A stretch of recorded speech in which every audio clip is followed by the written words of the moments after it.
is live on Facebook and will be live on YouTube in a few minutes, just doing the pre-stream check-in. Okay, there it is, live on Facebook. That is good to know. I just need to edit this post on Facebook, and then we will be good to go. Look at that, it's going to be echoing. Listen to me sing. How bad is that?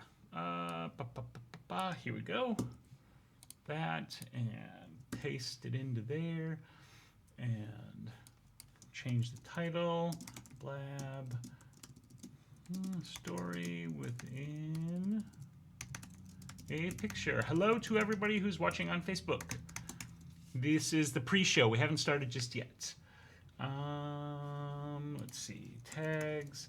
It's kind of annoying that you can't preset this stuff on Facebook, but whatever.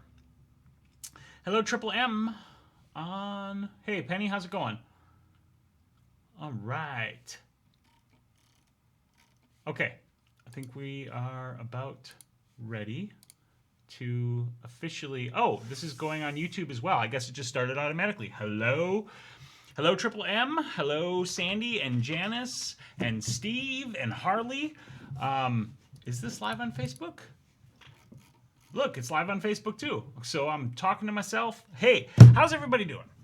I'm using a new streaming tool, which is a little bit different. So this is actually simultaneously broadcasting to my YouTube channel and to my Facebook page at the same time, which is pretty cool. So hello, Rick and Margot and George and Roderick. How's everybody doing? I didn't get a Facebook notification. I'm not sure why why you didn't get one, Roderick. I'm still working out the details of some of this stuff. So yeah. At any rate, Mark, you'll notice, is not here tonight. He has some things that he had to take care of. Nothing bad. He just occupied tonight. So it'll be just me tonight going over your story within a picture photos. But before we get into that, just a tiny bit of housekeeping, which is that, number one, I have a poll set up on the YouTube video for the next theme, and I need you guys to vote on that. And I didn't think about this for Facebook, but on Facebook you guys will have to go to the YouTube to vote on it. So crap, let me see if I can add a poll to the Facebook one real quick. Can I add a poll to a video? Settings, report more video settings, autoplay, show captions, okay, I'm not going to fuss over it because I want to actually get to you guys' photos. Hello, Mike. How are you? Hello, Robert, as well. My live is live. That's good. So yeah, I'm not going to fuss about that. I'll post the link to the video in the YouTube page, in the Facebook, and you guys can vote on the next theme in the card. So if you're on YouTube, go to the card up in the corner. It should be up over here. It should be up over here, right? Like over there-ish. Hit the I and vote on the next theme. Also, I'm putting this in the chat. Need your theme suggestions for the next challenge. For the next challenge. For the next challenge. Put them in the chat. Chat. Okay, excellent. So hello to Brenda as well. And Robert says, love your work, man. Thank you very much. I appreciate that very, very much. Very, very, very much. So tonight's theme, if you're not aware, was a story within a picture. And the idea here is that you have taken sometime between April 1st and today a photo that fits within that theme. And if you have, you can share that photo at the link that I'm about to post into the chat.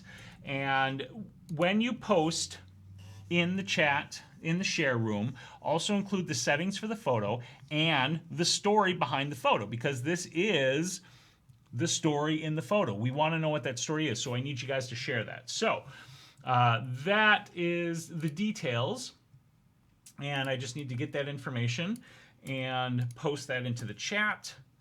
and send that along. It probably won't post to Facebook because that was too long.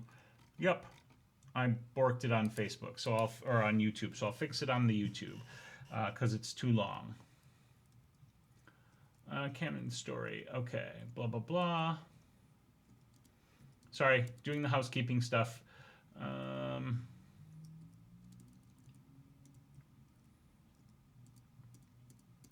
Dot, dot, dot, dot.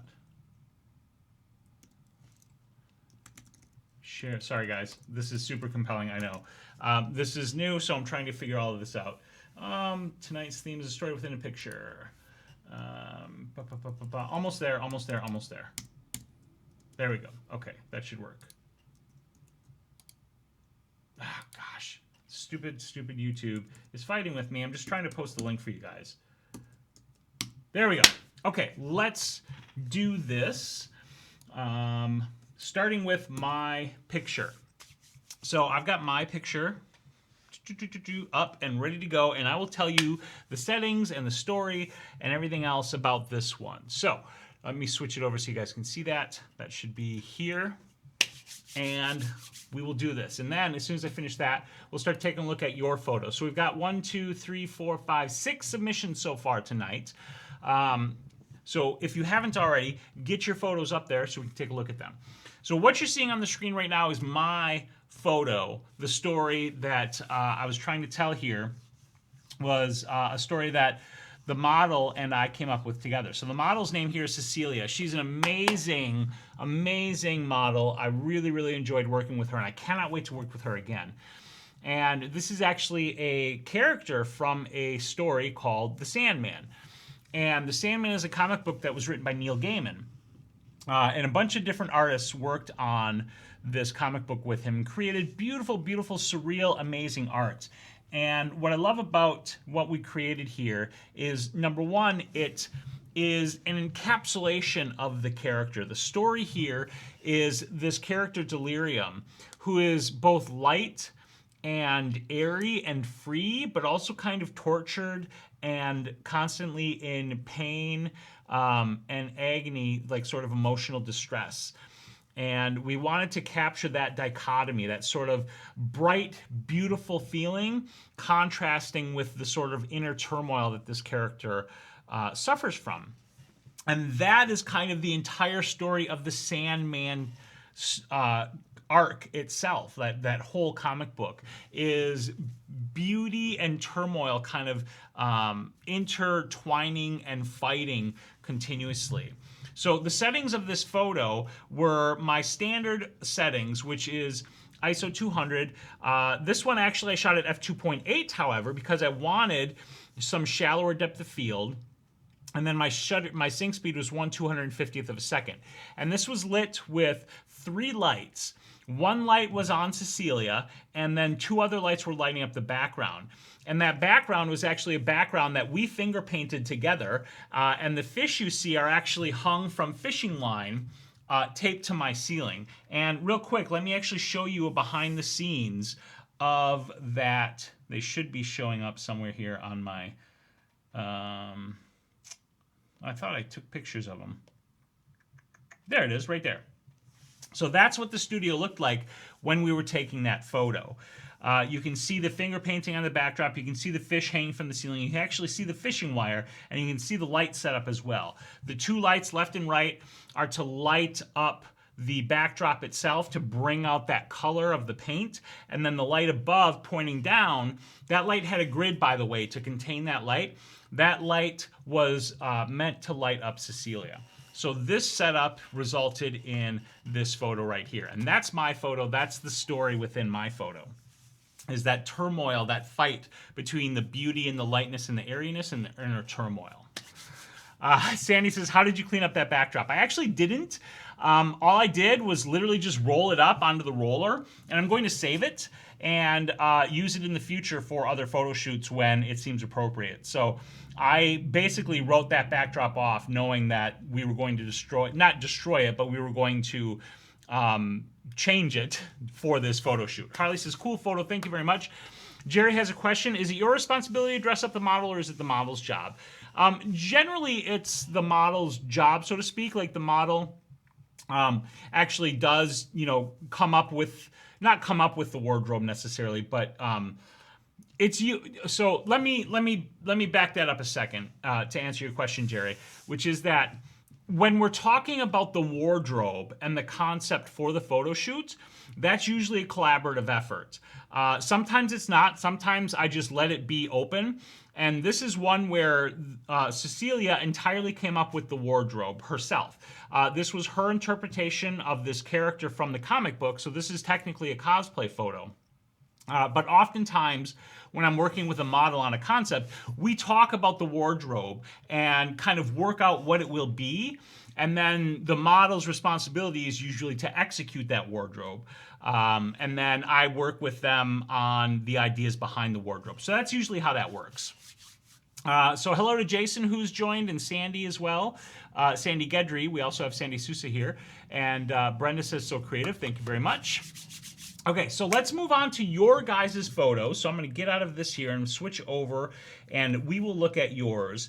And again, if you haven't shared your photo already, make sure you head over to the share room and go ahead and share that. And I'm just going to, once again, post this message in the chat so you guys know where to share the photos. And we will start with Melissa's photo, which you can see right here. Oh my gosh, that's super cute. So what's the story here? Let me find Melissa's information. I just got to scroll up in the share room right here. And Melissa says this was shot on the Nikon Z6 with a 50mm f1.8s lens at 1/320th of a second and f2.2 and ISO 7200.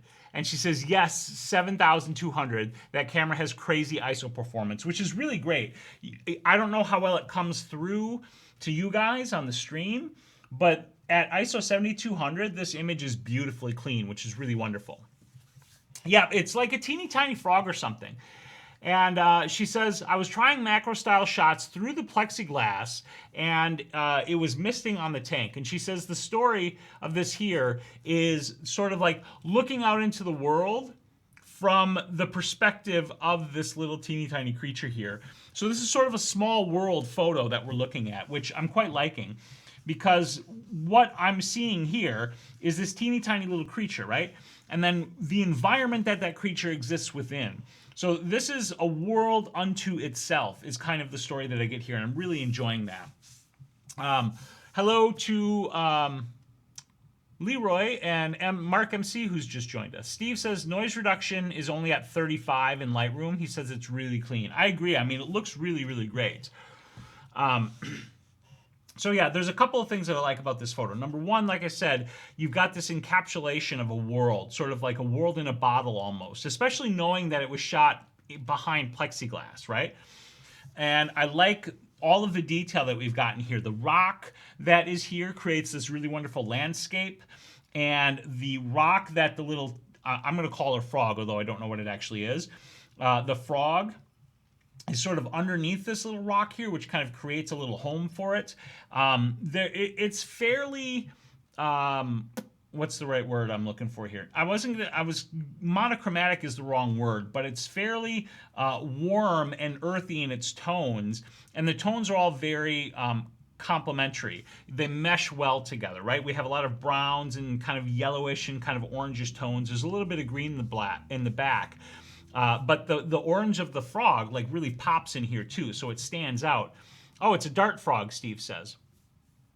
So the frog really kind of stands out in this scene because it's this sort of bright shock of color amongst those kind of darker earthy tones, which is really, really wonderful. Hey, Edith, how's it going? Edith has just joined, and no need to apologize, Edith. Love to have you here. So Mark says, love the story in this. Great shot. I agree. This is a really wonderful shot, and I think it's a wonderful photo as well. I quite like it.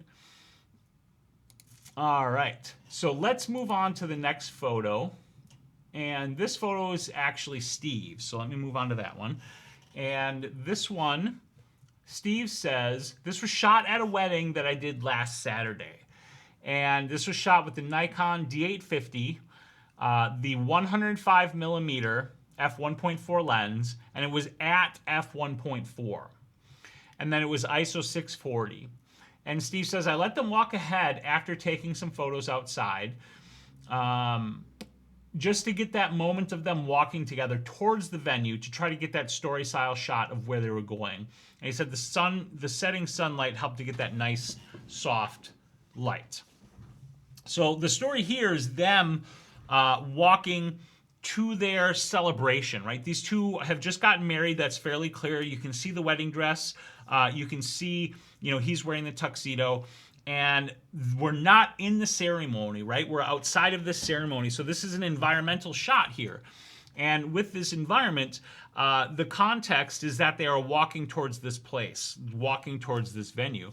And I quite like that. I like the shallower depth of field because that really does help us focus our attention on the bride and the groom and them walking, but it gives us enough context that we can see the environment and we can see that they're going somewhere. Knowing that they're a bride and groom and hearing the story from Steve, of course, helps us understand the story of where they're going. And this is what I like about this theme and about photography in general, is that every photo is a story. Right? So this theme was really, really very open to whatever you wanted it to be. Because as long as you tell your story within a photo, you've got the theme nailed down. And this particular story is a really nice, beautiful story. Now, there are some really nice details I also like in this. Number one, the bride is wearing flats. Looks like actually tennis shoes, which is great because I shouldn't say obviously, but I've never worn high heels. But I know high heels can be torture for women. And I love the fact that she's wearing sensible shoes, especially on a day where you're going to be on your feet a lot, where hopefully you're going to be doing a lot of dancing. You want to be as comfortable as possible. I also like that little shock of purple that you see as he's holding her dress train up so that it doesn't get dirty. It looks like some sort of an underskirt or something. And then it looks like the groom is carrying a glass of wine as well, which is just another nice little touch. So it's a very kind of tender moment in a way because the groom is holding up the train and they're walking together and it's just them. So as somebody else said, Harley said, makes it feel like they're in their own world. It does that because it's just them. It makes it feel like it's really all about them, which in a marriage and in a wedding is the idea. It's about the bride and the groom. So really wonderful story. I really like it, Steve. So thank you very much, Steve, and also Melissa, and again, everybody else for sharing your photos.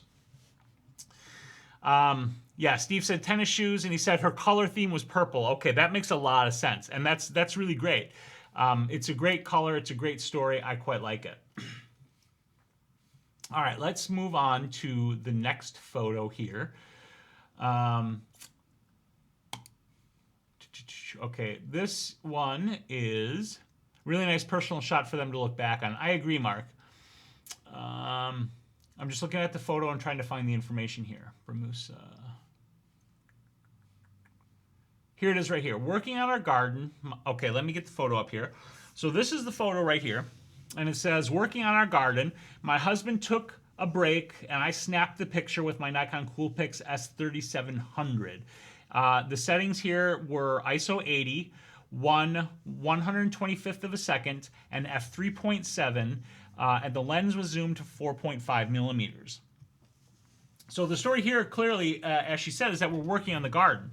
And this is a nice moment showing kind of the action of it happening, of what's going on in place. You've got the plant, you've got the hole started, and it's pretty apparent that it is a break, as Brenda said, because the shovel is kind of leaned up against the wall, the hole is dug, but the plant isn't set.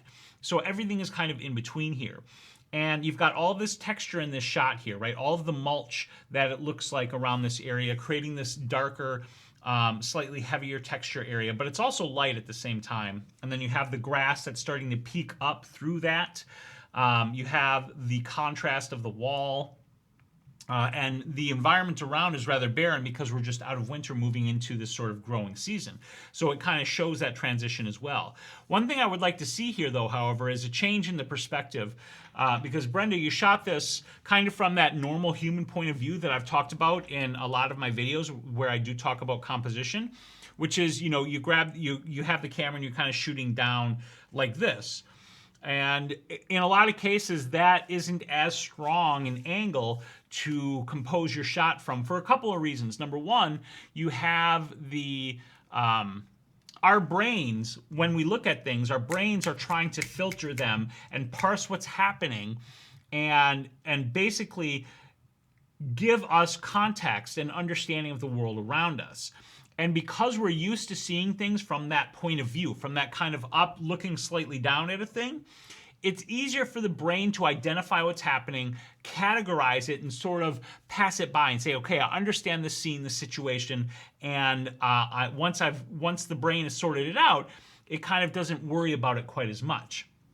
Whereas if you have a photo that creates more interest and tension and engagement, that's going to pull the brain in a little bit stronger and hold it more.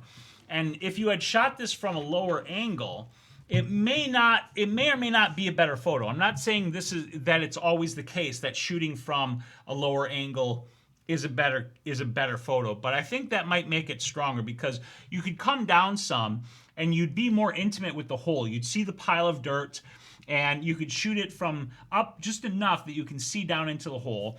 And the plant would take on a much larger presence in the scene, because if you come down to the level of the plant naturally becomes bigger because it's closer to the camera and to the lens. On top of that, the plant would be set off by the blue of your wall, which would create a really, really wonderful contrast between the spindly growth of the plant and the blue of your wall and the texture of the wall itself. And then the final piece is we'd see more of the shovel, and the shovel's elevation would kind of give us a feel of the potential of the plant, because the shovel, that line of the handle moving up, would give us this sort of sense of the plant growing up and sprouting into life. So that's a suggestion on how you might try approaching the composition. And I know all of that I talked about is a lot to think about. You don't necessarily have to try to think about that when you're taking your photos, as much as you just maybe think about how you're looking at the scene and how you might approach that scene from a different angle or a different perspective or whatever it is, to try to capture and tell your story in a different and potentially better way. So, with that said, Sandy says, I'm so jealous we still have some snow and it's mud season here in Maine. I won't be in the garden for a few more weeks. We're going to be gardening. I mean, we don't do a lot of gardening, but we're going to be planting some stuff hopefully soon. But it's still kind of coldish here. Like tonight, it's supposed to get down to the 40s and maybe even mid 30s. So we're waiting a little bit on our very small amount of garden work that we do. And then Brenda says, great advice. I have so much to learn. Yeah, we all do. I mean, I'm constantly learning as well. And that's the fun of doing these shows, is being able to talk about these photos and share these points of view and hopefully help everybody learn and grow in their work. So this is Sandy's. Sandy, is it Sandy? We have two Sandys here tonight. I believe this is Sandy Sousa's photo. But if I'm wrong, please correct me. Excuse me. Let me just find the info here. Here we go. My pick is an Easter moment between father and daughter, shot at 1/500th, f2.8 and ISO 5000. And this was a 50 millimeter lens, or I'm sorry, the lens was the 24 to 70 millimeter Canon, but it was shot at 50 millimeters. And Sandy says it was very dark, so I had to use a very high ISO. And like Harley said, I agree. This is a very sweet moment. Sandy says it's mine making Easter cookies. Got it. Okay, Sandy Sousa's. So they're making Easter cookies, and I quite like this. I like what Harley said. I like the blown out background. And Janice said the same thing or similar. This is so nice. I love the lighting. And I really like that. I like the tenderness of this moment. I love the sort of inquisitive look of the child. I'm guessing daughter, but I'm not 100% sure. Daughter to the man and the child. Looking down at the cookie as he's decorating. And then his intention as well. He's looking down at the cookie. So all of the attention is focused down on the cookie. and you can see just enough of the cookies and the tray and the other stuff being made that we have even further context. And that moment is a really beautiful story. I also like the black and white treatment here. You guys know from past shows that I'm not like a huge... It's not that I don't like black and white. I just don't often shoot in and or create black and white because it doesn't suit my style. I think this is a really effective use of black and white because it makes this image feel really beautiful and really timeless. And another thing that I love is her crown. I think that's wonderful. It's adds a very childish and happy feeling to this image. At the same time, it feels almost serious, which, not in a bad way, but the intent that they both have on the cookie gives it a very serious feel that I quite enjoy. And I think the black and white helps emphasize that a little bit. And this being shot at a higher ISO, adding that noise to the image, I think works in the favor of this image because of the ambiance that you've captured here, Sandy, and the rest of the feel in the image. It is a beautiful image. The light in this is really gorgeous, and this is a perfectly captured moment and a perfectly captured story. Like, I really, really like this. I love your framing on it. I love the way his arm is very close to her, and so there's an even stronger connection between the father and the daughter because the line of his arm moves down and intersects with her body. And that connection is reinforced by them looking down at the cookie together and their intention and their attention being on the same thing in the same place. It's really wonderful. Thank you very much. Let's see. Mike's here. Mike says Nikon rules. Hey, Mike. And hello, Jason2M. How's it going? So this is Sandy's son and granddaughter. Perfect. Mark says, I love this. It's such a cute photo. I agree 100%. Rick says, Daddy's little girl. Absolutely. Yep. And Sandy says, I love that Daddy's helping with the cookies. The little girl is so focused on what he's doing. 100%. Rick says it's a very heartwarming photo. I agree. Absolutely agree. This is a really beautiful photo. I love it. Okay. Let's move on to the next photo here. And before I do, I just want to reiterate, if you want to share your photos, the share room is still open. I'm posting the link into the chats, so you guys can go to the share room and share your photos there. Lupe, I'm not sure who Lupe is in the share room, but we need some information on your photo. So whomever just shared the photo of the bear, if you can please put your information about the story and your settings, that would be really wonderful. Thank you very much for that. Ooh, this is interesting. Very interesting. So this photo is winter dripping away. And Janice, this is Janice's photo. So Janice says, I've been keeping my eye on my fountain cherry tree, hoping to catch the bud swells and blooms. I took this last Wednesday after what was hopefully our last snowfall here in southern New Hampshire. Using my new macro lens, the Tokina 100mm macro, for only the second or third time, so not sure the focus is great, she says, but took some tips from the Photo Blab texture event from 2 weeks ago. Awesome. This was shot with the Nikon D80 at ISO 250, f13, and 1/80th of a second, and this was manually focused, and it was shot handheld. That's pretty intense. This is a really, really cool shot. I love... Oh, okay, Jason's working on the metadata right now. Excellent, Jason. Excellent, thank you. 10-minute penalty for being too cute. Right. This is an awesome photo, like Edith said. To me, this echoes back to Melissa's photo, but in a different way, because to me, this feels like a world captured inside of this drop. And it makes me want to see what's happening in that droplet and investigate it even further and find out what's happening. And I love the way it's captured because this branch coming down here is a really strong line. And your centering of this in the frame, I think, works out, really excellently because all of our focus is put in here. You could off this on the thirds, and that would be fine as well. But because this line comes in at an angle, I think it works out just fine. And that drop, it looks really nice and clear and sharp to me. One of the things you got to realize too is when you're taking a photo of a reflection in a drop of water or one of those lens balls or something like that, you have to understand that the optical quality of the thing that you are photographing may not be very good. So you may have focus on the thing, but the reflection you're capturing inside of that thing may still be soft because of the optics of that thing itself. So in that regard, like if we're looking at this, to me, this looks sharp because if we look at the detail of the end of the branch itself where the bud will sprout, there is some really, really nice sharp detail there. Now I'm zoomed in, this is coming over the internet, so it may not look as sharp and clean to you guys, but I'm seeing it here in, you know, sort of in full living color, and it looks really good right now.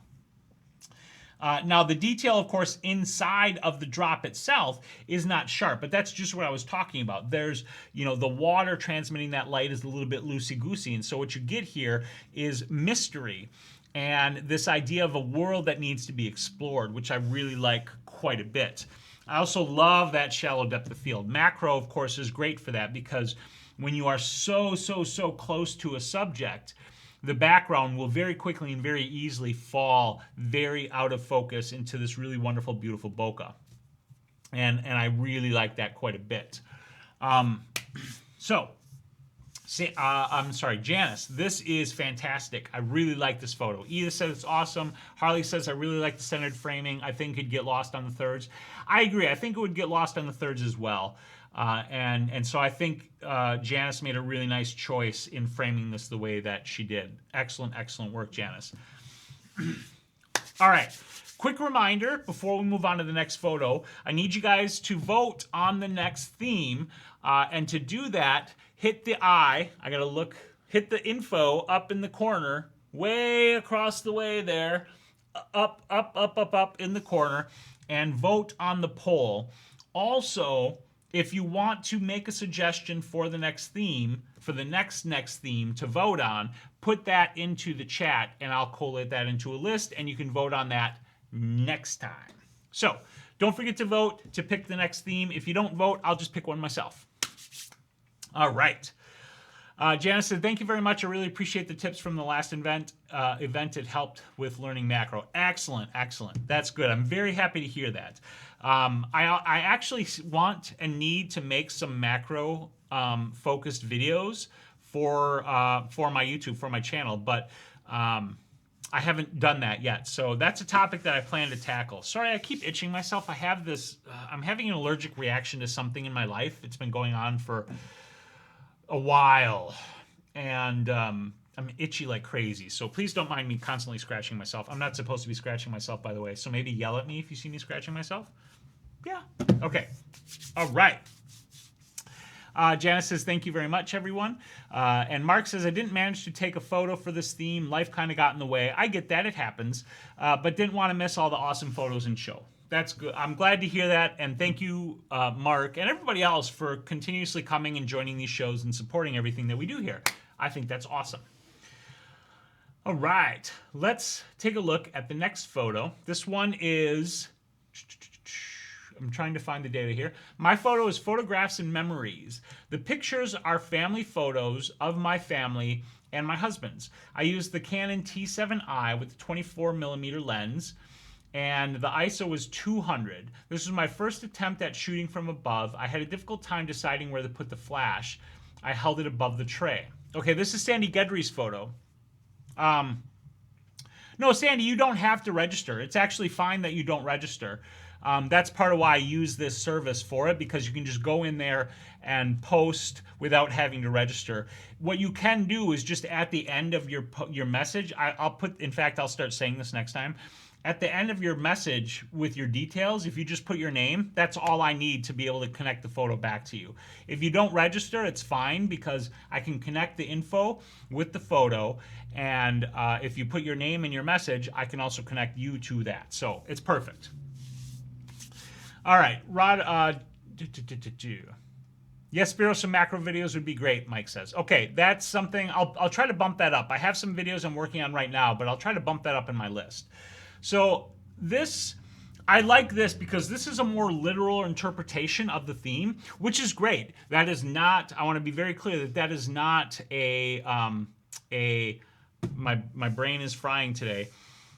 That's not, I'm not saying that that's a bad thing. I like, that it's so open that you can be literal or you can be more squishy and interpretive of it.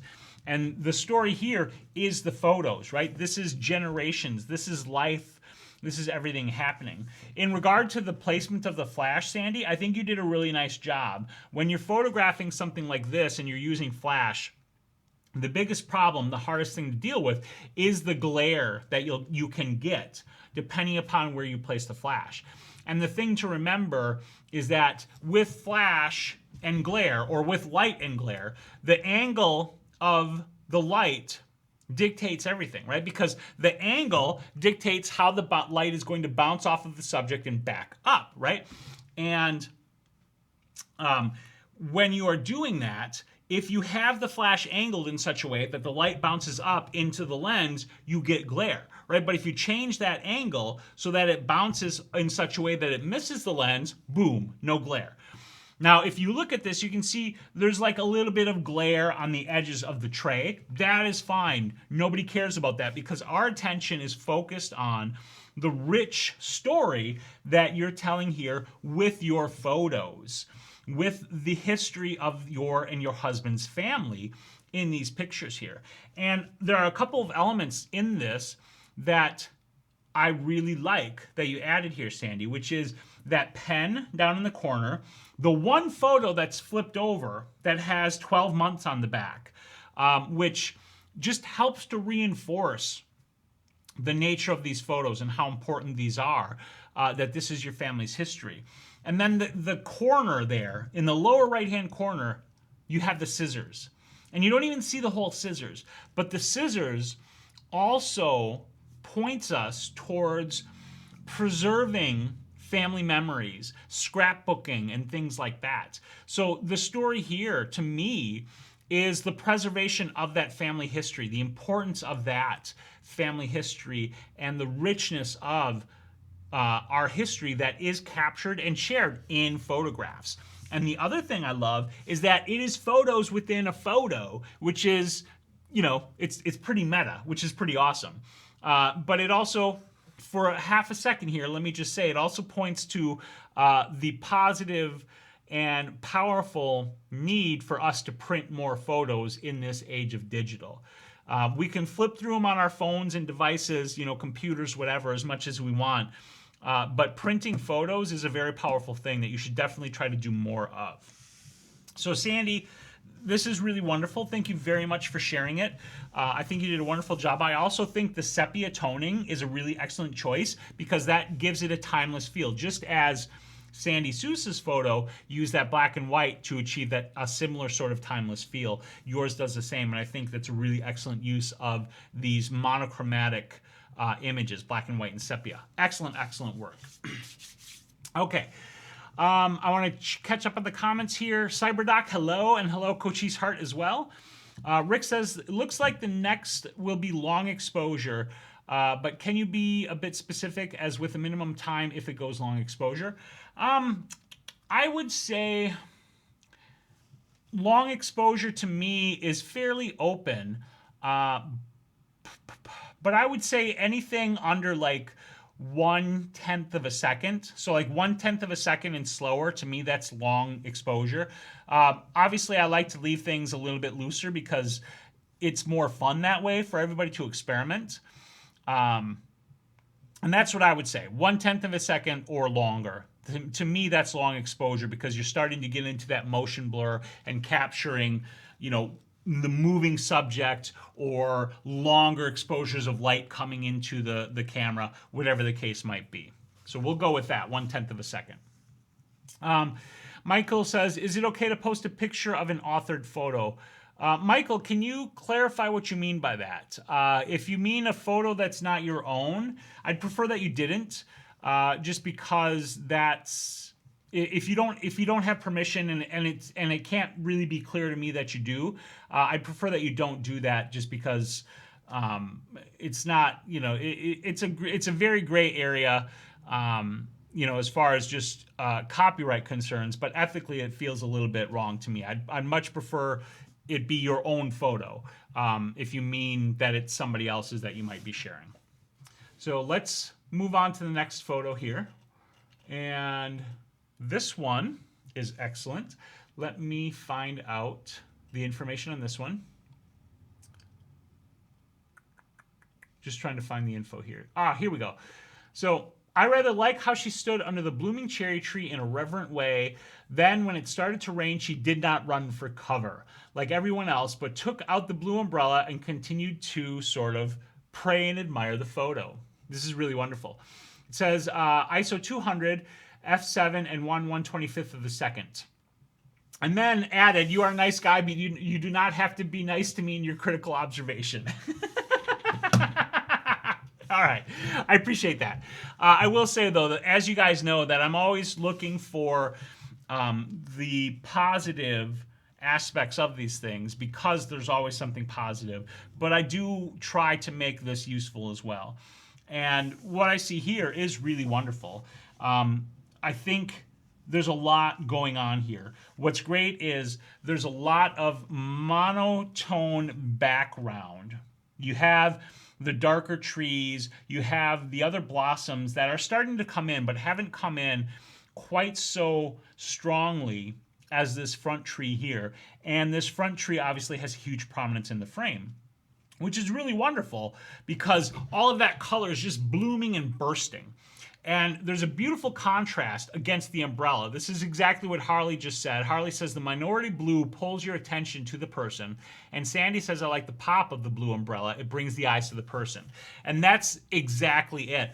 That contrast of the blue against the pinkish fuchsia of the blooms, the blossoms, and the fact that that blue is a tiny pop of bright color up there really creates a great contrast and draws your attention from the tree to the person. But then the gaze of the person pushes you back up to the tree. So there's a back and forth there created by those elements. The color of the tree blossoms, the color of the blue, and then her gaze upwards into that. In a perfect world, you could do a couple of things. Like in a perfect world, these things, which look, like things, wouldn't be here. These are fence posts or whatever. And this is something that you could, if you wanted to, Photoshop out. You don't have to, but I find those small little verticals, sometimes those repeating verticals can be a positive, but in this case, these repeating man-made verticals, I'm finding a little bit distracting because they are not organic in nature the way the tree and the human and the other trees in the background are. It could also be worth photoshopping those two people out in the background. Again, not entirely necessary, but it would help put your attention where you want the attention to be. Because when you're thinking about the photograph that you're creating, one of the things you have to remember is that every element in a photo will be recognized by the brain. Now, that doesn't mean that you will consciously see the thing that your brain sees, but your brain processes the whole photo. And if there are things that are incongruous to what you're trying to tell in the story, that can break our engagement with the photo. And that's a thing that is worth thinking about when you are editing or composing your photos. In this case, you can't compose these elements out. You could wait for the people to walk by, which whatever, but you don't know how long the lady with the blue umbrella is going to stand there, right? So you take your shot, and that's great. That's perfect. You should take that shot. But taking a few minutes to edit stuff like that out, that's worth doing in my opinion. And that would take this already excellent photo and make it even stronger. Another thing worth editing out is this sign right here. And the reason being is, even though the umbrella and the person and their gaze up into the tree is very, very strong, those words on the path, on the sign, draw people's attention. Our brains are hardwired to respond to text. And so when we see text, that pulls our attention away from everything else. And if you wanted to, you could just come in with your crop just a tiny bit tighter, or you could actually, again, clone or healing brush tool to get rid of that itself. Either way, lovely, lovely photo. I think it's really wonderful. Beautifully done. Excellent, excellent work. Okay, let's move on to the next shot. And this one here is Lupe. This, I believe, is Jason's. Here we go. Okay, hold on. I'm trying to understand. We've got 2 photos here. We should only have 1 though. So, um,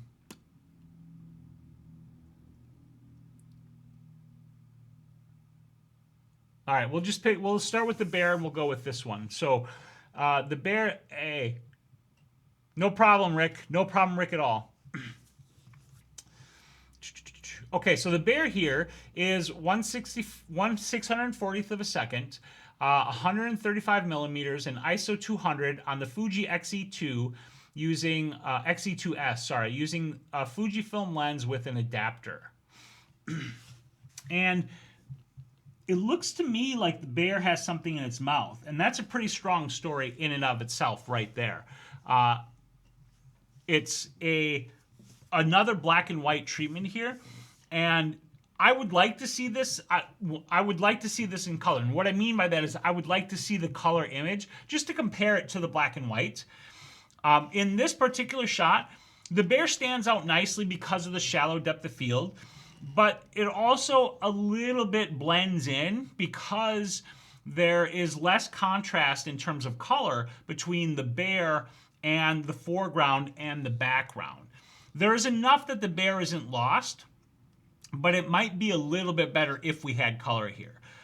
Regardless of that, the story that I'm really intrigued by is whatever the bear has in its mouth and those monster claws. Look down at the bottom of this frame here and look at those claws. Those things are huge and scary. And what looks like kind of a big, cuddly, furry, creature also looks super intimidating and super powerful and super scary. And I quite like that.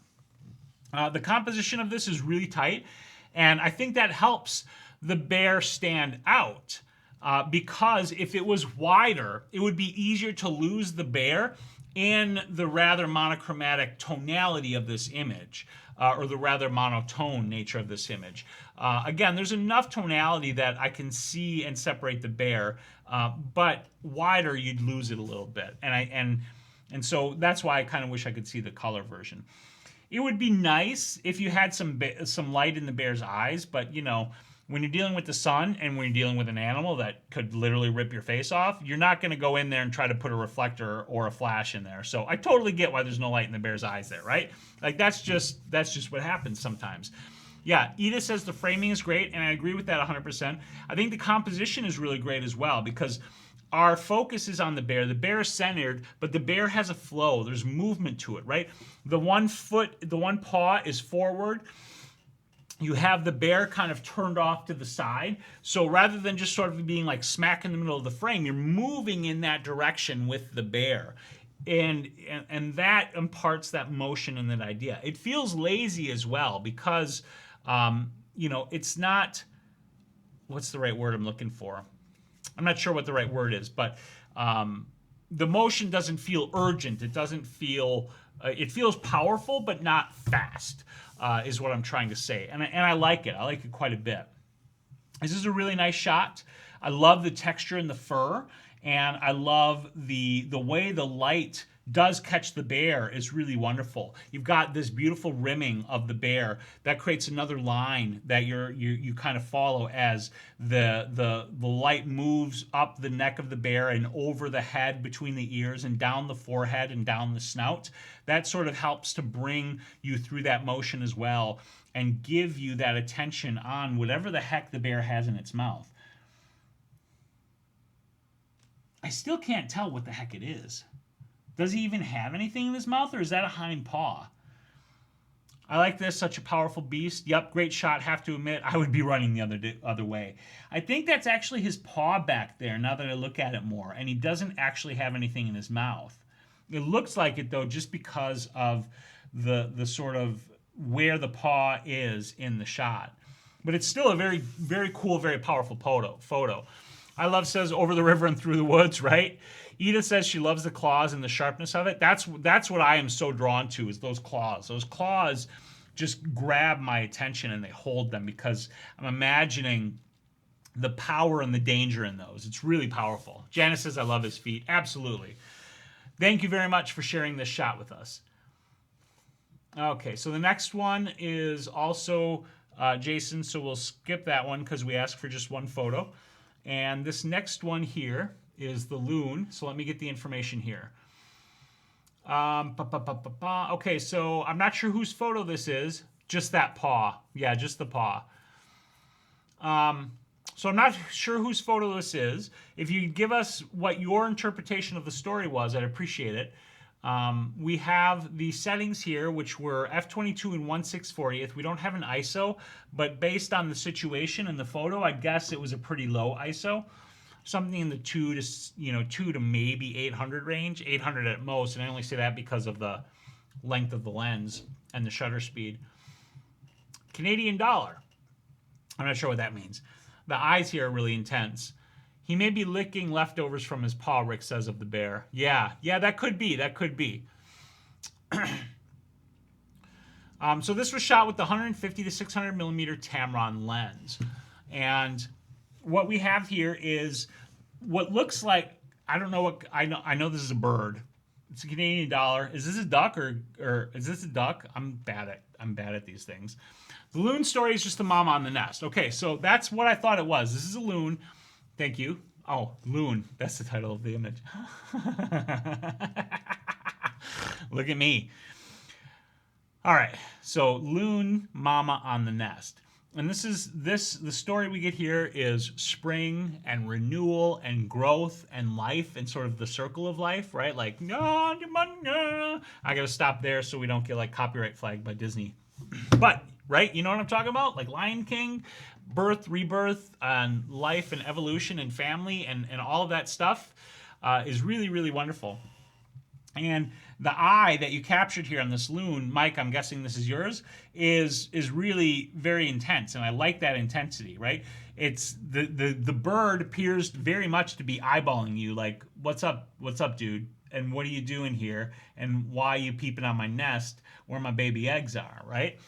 And that's really strong and really powerful. The framing of this is also really nice too, because you have this bit of grass and whatnot in the front, some of which is out of focus, creating that depth in the image. We've got foreground because of those out of focus front elements.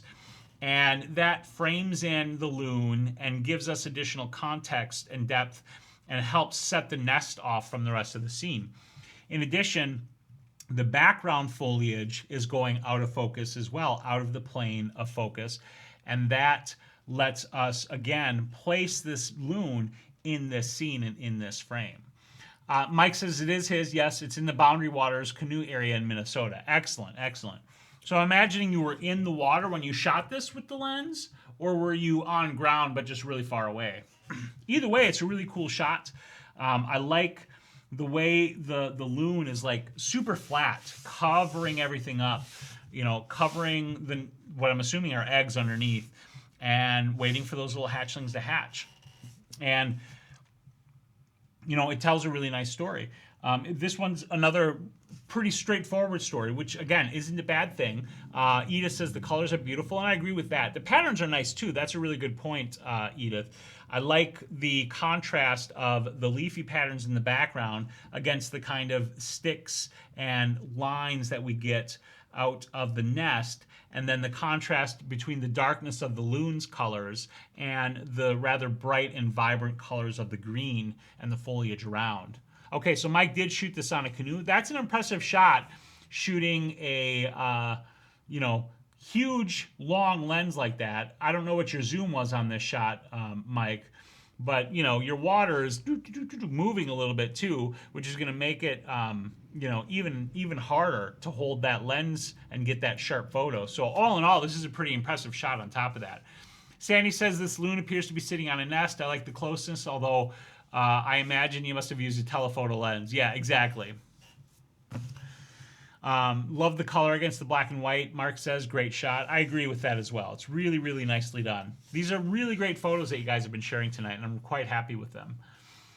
And with that, I think we'll move on to our last photo, which is Edith's photo. And that is this photo right here. So Edith says, we start with a quote, and the quote says, I more than owe my life to you, I'm forever in debt. And she says, I heard this line from one of my favorite songs years ago. I didn't know why at the time, but it stuck with me. Years later, I know why. My parents have always been my world. I love them more than anything. I had to say goodbye to my dad last year. It still hurts. Years later, photography also had become my world. It gave me a purpose. I titled this Never Far Apart because from birth I am never far apart from them. And since I got my camera, I'm never far apart from it. And the settings on this were ISO 100 and f11 and 1/125th of a second. This was shot with Edith's Canon 8080 80D, and she used a Godox AD200 in a 32 by 32 gridded softbox shot at full power. And this is a really great, beautiful, powerful story here as well. Edith is sharing the pain of her loss with her father passing last year, and how photography has helped her cope with that and express that, which is a really, really beautiful photo and a beautiful story to tell. This is, again, another straighter interpretation of the theme, and I like that because it's such a powerful, like, what draws me, I'm going to back up for just a second here. Expressing yourself in any medium, be it photography or anything else, is incredibly powerful. And being able to express things like grief or love or happiness or anything else is both very cathartic and very therapeutic, and it's just powerful and necessary really for us as human beings. And so to be able to take something like this, which contains photos of important memories and important times and an important person in Edith's life, and to then have that be turned into something where Edith is creating with her own, in her own medium, creating images that are powerful and meaningful to her. It makes me feel that the world is just an amazing place because of that, because we can share these moments and these things together. And I love that. I obviously loss like that hurts. And so, I'm not trying to minimize that, of course. And Edith, I know you know that I'm not doing that.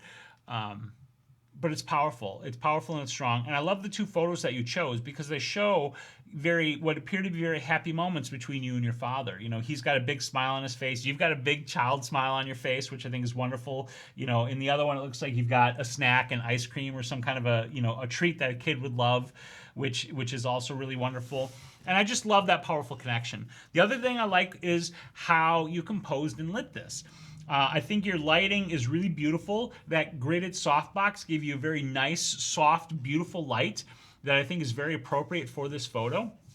I love the details that you've captured in the camera and the way the lines of the camera and the way the light flows through over to the photos themselves. So we have the image making device and then we have the images right behind it, and the connection between them becomes very much more powerful because of that. Additionally, I like that you used some kind of a dark fabric to create a very deep dark black background. There's a little bit of texture in that background, just enough to ground everything so it doesn't feel like this stuff is just floating in blackness. And that's also really excellently done as well. And the other thing is the same thing that Sandy did well with her image, which was to position the flash in such a way that the light reflecting off of the photos does not reflect back into the lens. Oh, that's your mom in the other photo. Okay, I see Edith. That's awesome. I missed that. Okay, I see. That's your mom, and then that's your father in the other photo. I understand.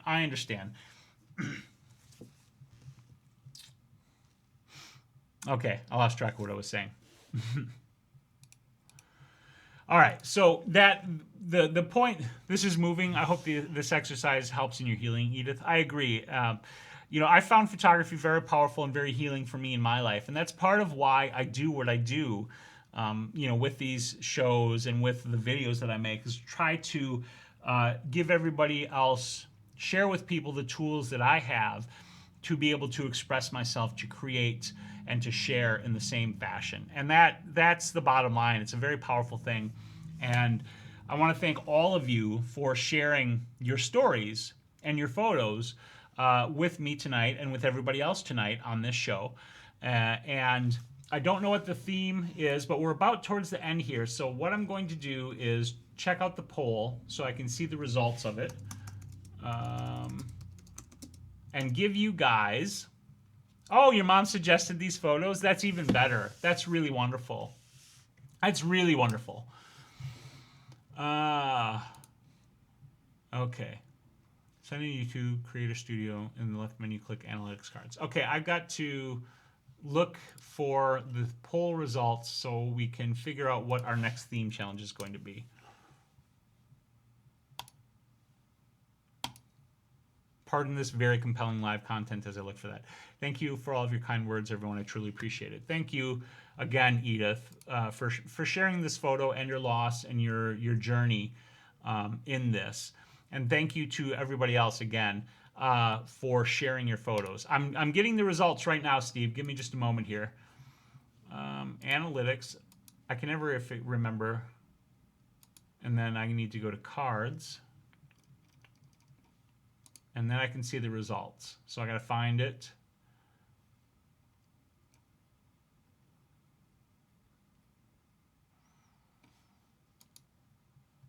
Here we go. No, that doesn't work. I don't remember how to see. This is annoying. Here we go. Poll. I'm getting there, I think.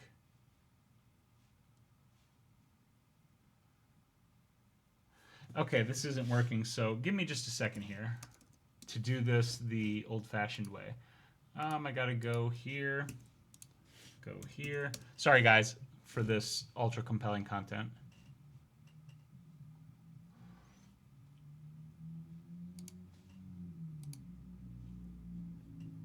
Oh, come on.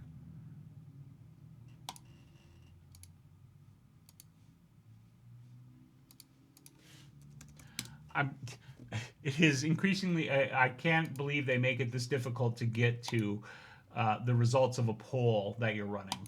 You'd think they'd make it a heck of a lot easier than that. So I apologize for that, for this, but we'll get there in just a half a moment.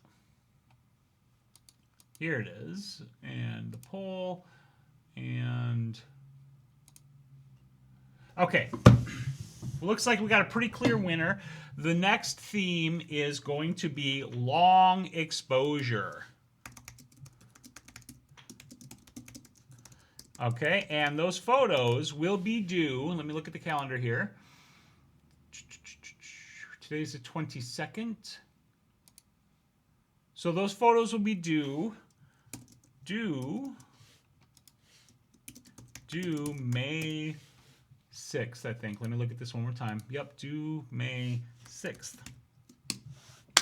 Okay, so that's it. The next theme is long exposure. The theme is due May 6th, so that's when we'll have the next Photo Blab with that theme. Next week, of course, we will do just a regular open share. Whatever you want to share, whatever photos you want to bring is great. And I had another question for you guys, too, before we wrap this up, which is, I asked this the other day. Can you explain long exposure? Yes, I can explain long exposure. Long exposure is, somebody asked earlier, but for me, long exposure is any photo that you take with a shutter speed that is 1/10 of a second or longer. So 1/10, 1/5, half a second, full second, several seconds, 20, 30 seconds, 10 minutes, whatever the case may be. And the idea here is you're either capturing motion or you're capturing light in a different way because you're using a lengthy shutter speed. And that can lead to some really, really interesting photos. So that's the challenge. If you don't have a tripod, you'll probably want to get or borrow one for this challenge. But either way, this should make for some really fun and really interesting photos.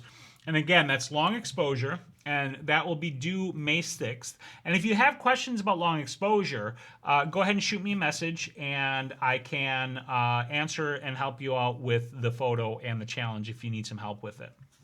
But with that, I think we'll wrap this up. Let me just double check the chat here and see if there's anything else.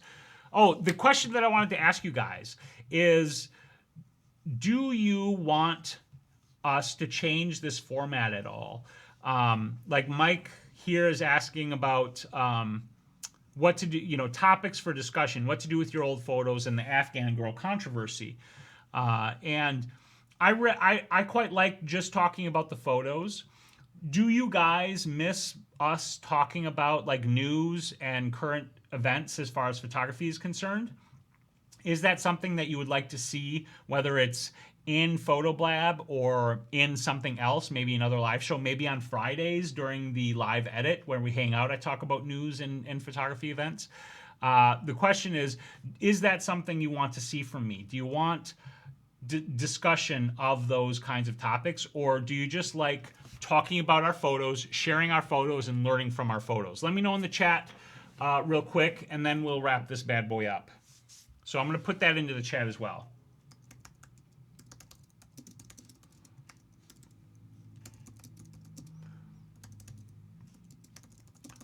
And I'm typing, so I'm so quiet. Sorry.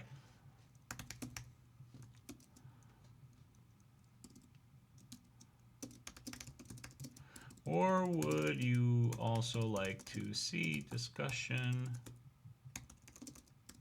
God, I cannot type. ION of photography news / current events.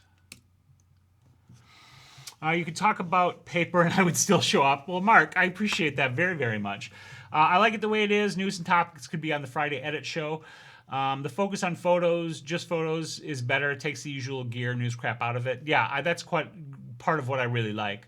Harley says discussion could be the off challenge Mondays. That's a possibility. Maybe the opening few minutes on news. I would like to see everything, photo, news, new gear, everything. Okay, so we got a bit of both. I like this, Mike says. Steve will be at Maya's dance recital practice that night. That's a bummer, but the dance recital practice, that's awesome. I'm imagining you're going to be taking some photos of that, which is pretty cool. Let's see, mix it up a bit, Mike McKenna says. So we got a little bit of both. All right, so we'll toy around with it. The one thing that I'm concerned with is on the Photo Blab days, we want to be able to look at as many photos as possible. So I'm hesitant to talk about news and look at photos just because, we want everybody's photo to have a chance to shine, and that will get difficult if more people start to show up as well. Roderick says I get more than enough from Fro and the Northrops. Fair enough, right? But if I did it on Friday, that would that would be fine because, that's just kind of a hangout and discuss whatever we want to discuss anyway. So photos only on Photo Blab. Yeah, and it kind of makes sense, right? Photo Blab, we're blabbing about photos, right? Okay. Thank you guys for your input on that. I'm going to think on it a little bit, but I'm feeling pretty sure, yeah, Harley says Friday already has some of that we'll keep Photo Blab the way it is and leave any of that kind of discussion for Fridays. So with that, I want to thank everyone one more time for sharing all of your photos with us tonight. It was really wonderful of you to do that, and I appreciate it. And next week will be open, and then the week after that will be long exposure. If you have any long exposure questions, let me know. If you haven't already, go ahead and hit that subscribe button down below the video. And thank you very much for joining. No, you didn't depress anyone, Edith. Not at all. It's a powerful thing that you shared, but I don't think it's depressing at all. Life happens, and that's part of life. And for us to be able to talk about it and help each other through these things and express that together, I think that's a very powerful and beautiful thing. And there's nothing depressing about that. So thank you, everybody. Have a great week. I'll be back on Friday with the live edit. I got a new video coming out tomorrow, so make sure you check that out on the channel. And in the meantime, make sure you get out there and take some damn photos. Catch you guys on the flip side. Bye. I gotta find my stop button.